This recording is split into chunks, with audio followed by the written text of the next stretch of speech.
Hello,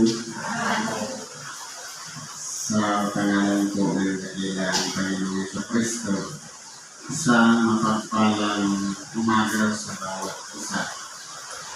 Dito po tayo sa pagpapatuloy ng gawain kung saan meron tayong dalawang aralin na tatalakayin para sa araw na ito at bibigyan ng buhay para magsilbing gabay sa ating pang-araw-araw na pamumuhay. Ang una pong isitas ayon sa Ebanghelyo ni San Lucas sa Kapitulo 14, versikulo 22 hanggang 33. Sabi dito, at sinabi ng alipin, Panginoon, na nagawa na ang ipinag-uutos mo, gayon may maluwag pa.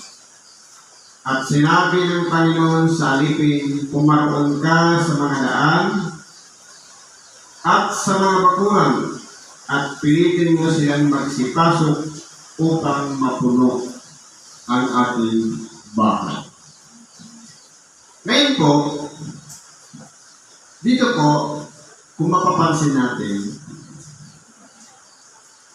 ang bahay ng Diyos sinisikap ng may-ari o ng Panginoon na mapuno. Pero, nagpagod na yung mga alipin, kulang pa. Marami pang espasyo, marami pang bakante. Kaya ang pagkasugo sa mga alipin, pumunta sa mga daan at sa mga bakuran. Lahat ng makikita, kinakailangan imbitahan. Ngayon, ipalagay po natin na tayo ngayon yung alipin na sinusugo ng Panginoon. Meron ba tayong tungkulin sa ating lipunan, sa ating mga kapitbahay, sa ating mga likod bahay, upang anyayahan para makisama, makiisa sa tinatawag na pag-iipon-ipon o pagtitipon-tipon ng mga tao para maramdaman natin ang pagkalinga ng Diyos. Hindi po ito literal na isang handaan, kundi spiritual na handaan na walang iba. Ang ating tinatanggap na pagkain, hindi yung pagkain material na pumapasok sa ating bibig at pinakikinabangan ng ating katawan, kundi ng spiritual na tinapay na buhay. Walang iba ang salita ng Diyos. Ito po'y para sa lahat. Kaya po, bawat isa sa atin, mayroong responsibilidad sa kapwa. Ang tanong, paano kung nag-invite tayo hindi sumama? Ang mahalaga, naka-invite man tayo at hindi sumama, tayo yung dumalo, ano man ang napakinggan natin, i-apply ngayon natin sa ating kapwa. Kumbaga, yung salita ng Diyos na isi-share, na ibabahagi sa kapwa. Ibig sabihin, gagamitin tayo para maging daluyan ng kapangyarihan ng Diyos para ang tinapay magkarating din doon sa ating mga kapitbahay. Kasi kung halimbawa, iba yung pagkakatinanggal sa atin kaya hindi sumasama sa atin, ibig sabihin may problema tayo. Dahil siguro sa atin to, o ugali, kaya hindi nakikisa sa atin. Kaya ang pangyayari ng Diyos sa kanyang handaan, dapat mapuno ang kanyang bahay. Sapagkat sinasabi ko sa inyo na alinman sa mga taong inanyayahan ay hindi makatitikim ng ating hapunan. Sino-sino po ba yung mga inanyayahan at sino-sino yung mga tinawag ng sapilitan? Walang iba, yung mga inanyayahan na merong tinatawag na imbitasyon. Kumbaga, halimbawa, alam na ng ating kapwa Sabado may gawain, o kaya Linggo, pero nagmamatigas pa rin. Sila yung mga inanyayahan na hindi makakatikim ng kanyang hapunan. At yung mga sapilitan, ito yung mga taong mas higit na nangangailangan, lalong-lalo na yung walang inaasahan ang Diyos. Na yung mga taong mayroong mabibigat na kalagayan, mabibigat na problema, mabibigat na karamdaman, na halos wala nang ibang maaasahan kahit maubos na ang kanyang ari-arian, hindi pa rin gumagaling. Sila yung mga kinakailangan natin ipilit na ipasok sapagkat chance na yun na yung kanyang pangangailangan sa kanyang karamdaman, ito ang magbibigay sa atin ng oportunidad para sila'y kausapin at tawagin at isama para makarinig ng tinatawag na salita ng Diyos o spiritual na pagkain o tinapay na buhay. Walang iba ang Ebanghelyo.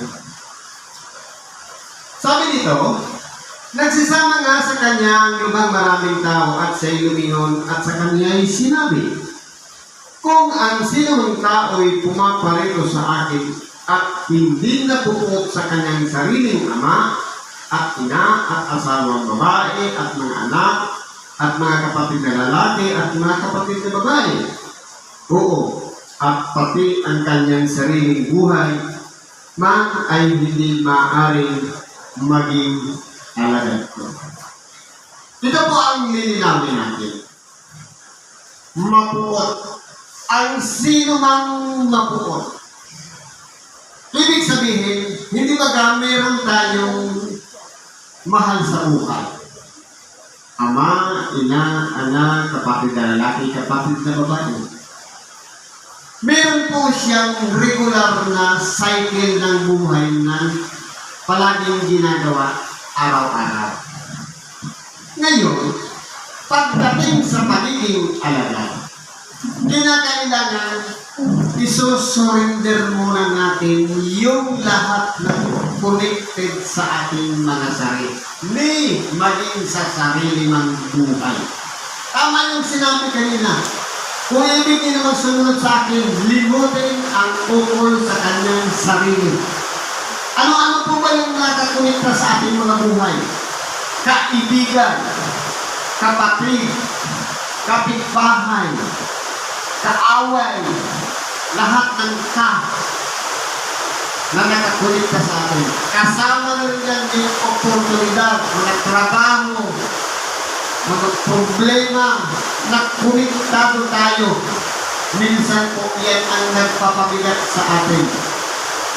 Kaya, sa pagsunod sa ating dakilang Panginoon, kinakailangan gawin po natin siyang priority.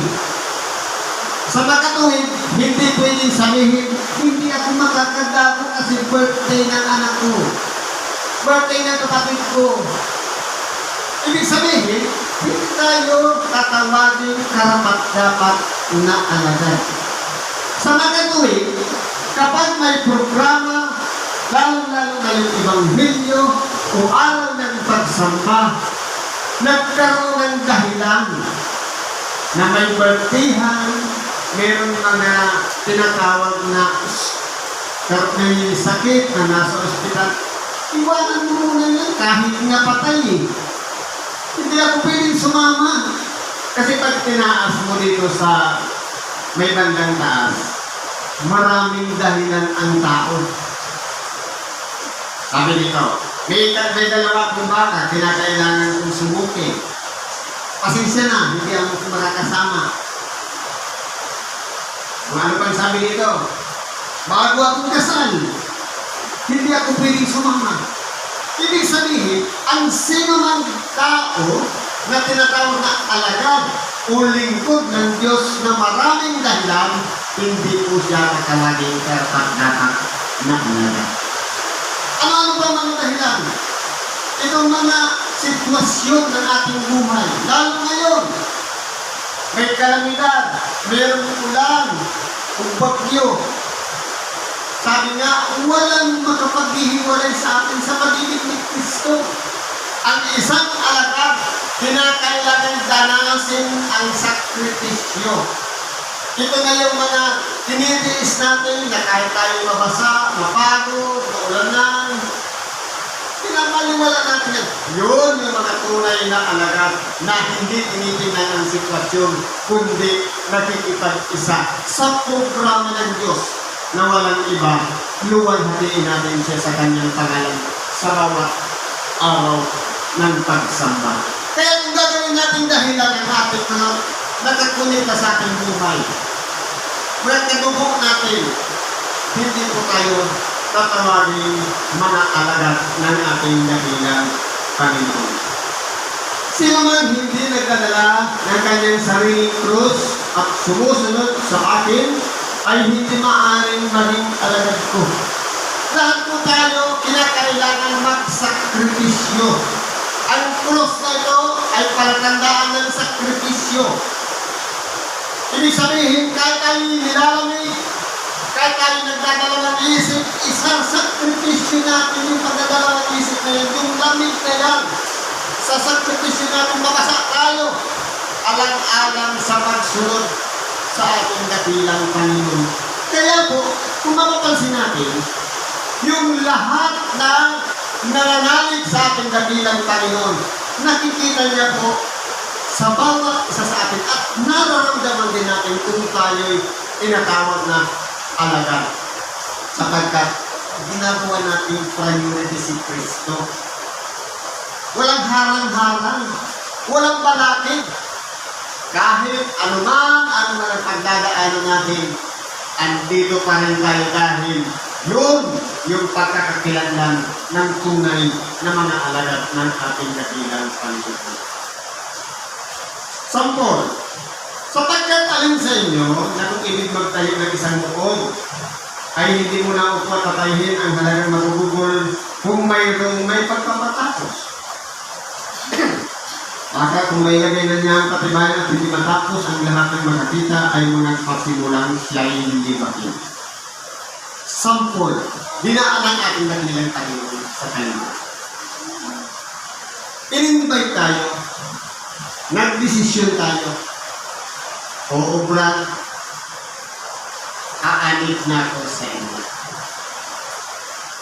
Kinakailangan, ilagay muna yung pundasyon. Kasi baka mamaya, pagkatapos ng unang araw ng pag-attend, unang buwan ng pag-attend, katagalan, hindi na ipagpatuloy ang paglilingkod, magsisimulang kutyain ng kapwa. Kaya ang pagiging isang lingkod ay katulad ng isang taong nag-prepare. Kumbaga nagkakaroon ng pagpaplano, ano kaya? Pwede na ba ako? Handa ko na bang paglingkuran si Kristo? Handa ko bang gawin yung pananatili sa templo? Kasi kung nag-umpisa tayo, tapos hindi naman natapos, ang mangyayari po niyan, nagpasimula tayong lipakin ang ating kapwa. Kaya, ang pagsunod sa pangalan ng ating dakilang Panginoon, pinag-aaralan po yan. Kinakailangan, handa na nating talikuran ang lahat ng nakakunikta sa ating buhay. Kinakailangan na natin handang isakripisyo lahat yun. Sa makatuwid, turn about face. 180 degrees. Kung halimbawa, manginginom ka, ang talikod mo, hindi nakainuman yung kaharap mo. Magtatapid muna sa pananampalataya. Yan po ay isang halimbawa ng pagsunod kay Kristo. Dapat hindi kagaya doon sa ang isang magsasaka ay hindi dapat lingon ng lingon, yung nag-aararo.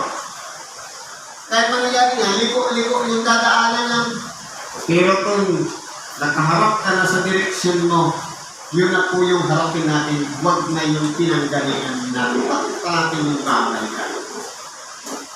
Saka, sabi nito, nasa binhintag pasimula ang taong tumantay at hindi kayang tapusin. Aalip-alip naman din, tapos kayo, balik na naman sa dating gawa. Hindi pa gagawin ang mangyayari. Talinaga po yan. Isa pa, o alin-alin na kung sasalubong sa pakikinig na ng ibang hari ay hindi mo nakukuha sa sangguni kung makakaharap siya na may 10,000 sa dumarating na laban sa kanya na may 20,000. Ito naman yung kinakaharap natin, mga pagsubok. Halimbawa, una, ilagay natin sa basic na transformation, pundasyon, at siyempre papatibayin natin ang ating sarili. Paano kung ang ating kakayahan o lakas na taglay natin hanggang pang katulad lang ng 10,000 at ang kalaban nating pagsubok hanggang 20,000. Baka hindi natin kayanin. Ibig sabihin, kinakailangan natin ang pagsulong. Kasi kung ang level natin, may mga mabibigat na pagsubok na dumarating sa ating buhay, minsan hindi natin kinakaya at tayo'y pinababagsak, dapat mahanap tayo ng katampi. Natutulong sa atin, maraming mga kapatid na pwede sa ating mag-advise. Huwag natin sarili ng problema. Mag-share tayo sa ating kasama sa pananampalataya para mapaglabanan natin yung mga pagsubok na dumarating sa ating buhay. Ano yung dapat gawin? O kung hindi, samantalang malayo pa ang isa, ay magsusubo siya ng isang sugo at hinihingin ang mga kailangan sa pagkakasundo. Kaya kung mapupwedeng maiwasan, kung pupwedeng huwag mapagdaanan hanggang kanyang iwasan, kung maaari, iwasan po natin. Kasi mahirap po kasi pag nagpasok sa isang sitwasyon ng problema na tayo rin naman ang nagsigawa. Kaya po, tayo po ang nakakaalam. Ito bang ginagawa ko nito?